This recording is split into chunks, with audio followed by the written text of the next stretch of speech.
1000 പേരെങ്കിലും വേണം കല്യാണത്തിന്.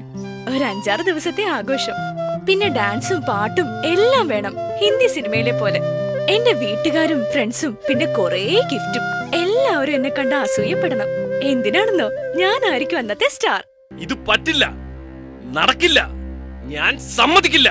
എന്റെ ദൈവമേ, എന്തൊരു പരീക്ഷണമാണ് ഈ മുഹൂർത്ത സമയത്ത്. മറ്റുള്ളവർ എന്തു പറയും? അതൊക്കെ പണ്ടത്തെ കാര്യം. ഇന്നത്തെ കാലത്ത് ബിറ്റ്സിന്ന് ഇറങ്ങിയ ഒരു എഞ്ചിനീയർ പയ്യന്റെ മാർക്കറ്റ് വാല്യൂ എന്താണെന്ന് നിങ്ങളുടെ വിചാരം? എന്റെ മകന് എത്ര വലിയ വീട്ടിൽ നിന്നാണ് ആലോചനകൾ വന്നതെന്ന് നിങ്ങൾക്ക് അറിയാമോ? സാർ ഒരു കാര്യം മനസ്സിലാക്കണം. അവരുടെ നില വെച്ച് ഇത് അത്ര വലിയ ഡിമാൻഡ് ഒന്നും അല്ല. എന്ത് നില? വാക്ക് മാറ്റലാണോ അവരുടെ നില?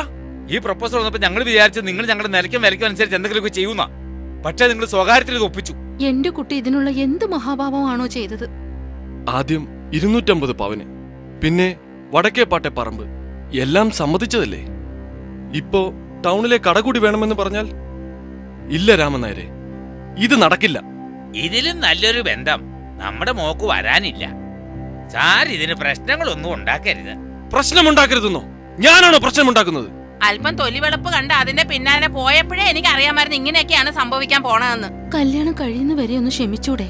ഞങ്ങളെ വിഡ്ഢിയാക്കല്ലേ. They are not fools. ഒരു ചെറിയ വിട്ടുവീഴ്ച. വിട്ടുവീഴ്ചയോ? അത് അവരല്ലേ ചെയ്യേണ്ടത്. ഇതൊന്ന് അഡ്ജസ്റ്റ് ചെയ്തുകൂടെ?